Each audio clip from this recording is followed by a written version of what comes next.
Esto que acabamos de ver es el plasma producido por un láser sobre una muestra metálica, en este caso una moneda que usé como objetivo del pulso láser. Aquí tenemos un pequeño láser cuyos pulsos son de unos 120 millijoules y son entregados en un tiempo de 10 nanosegundos. Y eso da una potencia pico de alrededor de 12.5 megawatts. Es por eso que se logra obtener un plasma en la muestra cuya temperatura alcanza de forma violenta alrededor de la misma temperatura que hay en la superficie del Sol. Ahí está. Ese plasma tiene muchas aplicaciones en la industria, sobre todo en análisis químico, ya que la luz que emite el plasma es una huella dactilar de los átomos que componen la muestra. Si esa luz se analiza a través de un espectrómetro óptico, es posible conocer la composición química de la muestra. Pero lo que les quiero traer hoy es cómo medir la energía de estos láseres sin dañar el sensor. Si nosotros ponemos un sensor en donde está la moneda, la potencia pico de ese láser dañaría rápidamente en un solo disparo la superficie útil del sensor. Por lo tanto, no es factible hacerlo así directamente. Si retiramos la lente de enfoque, ya no haríamos plasma sobre la muestra y tendríamos un haz con un diámetro de 4,5 milímetros, que es tal cual sale del emisor láser en este caso. Es decir, en vez de tener un haz enfocado sobre un punto para hacer un plasma, como en este caso que teníamos una lente con un haz láser de 4,5 milímetros de diámetro, enfocándolo con una lente sobre la superficie de la moneda, en este caso, que fue lo que usamos como objetivo, así producíamos el plasma. Si quitamos la lente, tendríamos un haz de 4,5 milímetros sin enfocar, y en este caso pudiéramos pensar que poniendo el sensor directamente en ese haz sin enfocar no lo dañaríamos, pero hay que ver las características del sensor para conocer si es capaz de soportar la densidad de potencia que daría este haz. Si usamos una calculadora en línea en la página de OFIR, podemos ver que con un haz de 4,5 milímetros de diámetro y 125 millijoules de energía, un 10 nanosegundos, la densidad de potencia es de 78.6 megawatts por centímetro cuadrado. El sensor que nosotros tenemos en este caso es un sensor del fabricante Torlax y es un sensor precisamente del modelo ES245C, es de tipo piroeléctrico con un recubrimiento cerámico. Estos sensores son muy caros, valen alrededor de más de $2,000 en Estados Unidos, directamente de fabricante, sin considerar costos de importación.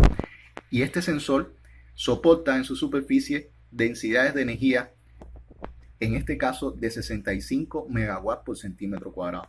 Es decir, que si nosotros usamos nuestro láser directamente sobre el sensor, aún sin enfocar, como quiera, terminaríamos dañando el recubrimiento del sensor, ya que la densidad de potencia de nuestro haz, aún sin la lente de enfoque, es superior a la densidad de potencia que soporta nuestro sensor.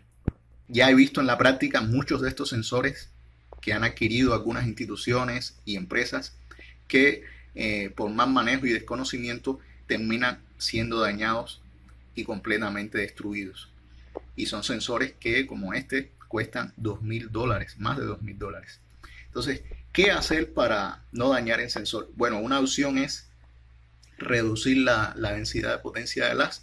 Para eso debemos ampliar la superficie sobre la cual nuestro haz se distribuye, y para eso podemos usar algo tan simple como una lente divergente. Una lente divergente como esta que vamos a usar en la práctica de Torlax, también de tipo LC1120, es una lente de menos 100 milímetros de distancia focal, es negativa porque es divergente, y esa lente lo que nos va a permitir es, al ser puesta frente al haz, nuestro haz de 4 milímetros de diámetro, 4,5 milímetros de diámetro, pues esta lente hará que esos rayos diverjan Y si ubicamos nuestro sensor a una cierta distancia, obtendremos que la energía se va a distribuir sobre una superficie mayor. Si regresamos a la calculadora en línea y vemos que, por ejemplo, para un diámetro de haz de 8 milímetros con la misma energía por pulso de 10 nanosegundos de duración cada pulso, obtendríamos una densidad de energía de unos 24 o 25 megawatts por centímetro cuadrado. Y como nuestro sensor soporta máximo 65, quiere decir que en este caso, usando un haz, llevando el haz sobre 8 milímetros de diámetro, pues sí cumpliríamos con lo que soporta el sensor y no lo dañaríamos.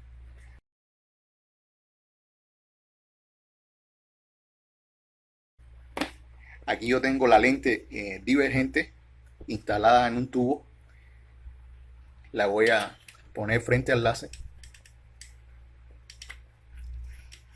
Y ya de pruebas que hice anteriormente, les voy a mostrar ahora cómo en unos simples trozos de cartón con una pintura o el propio barniz.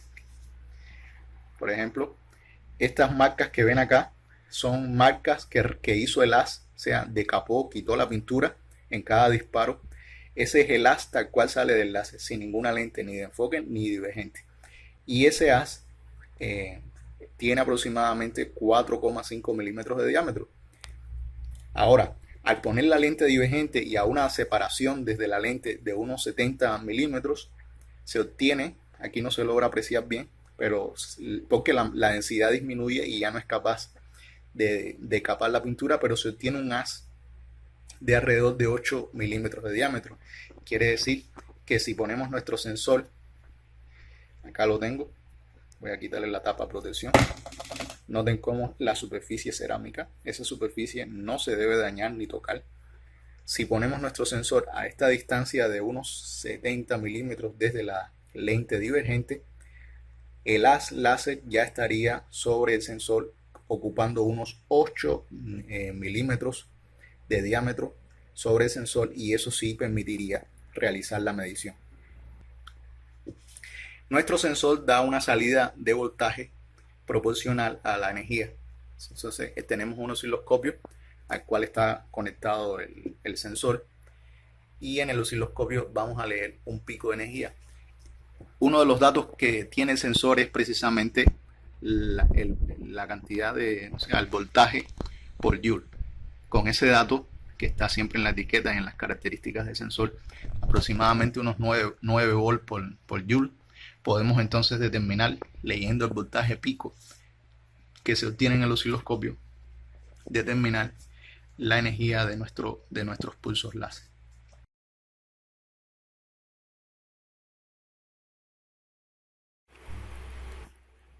Entonces ya tenemos nuestro sensor ubicado frente al láser, pero utilizando una lente divergente para que la emisión del láser no esté enfocada en un área muy pequeña y dañe el sensor. Vamos a realizar un disparo y vamos a ver la curva que nos va a entregar el osciloscopio. Ahí está. Obtuvimos la curva en el osciloscopio que nos da el sensor.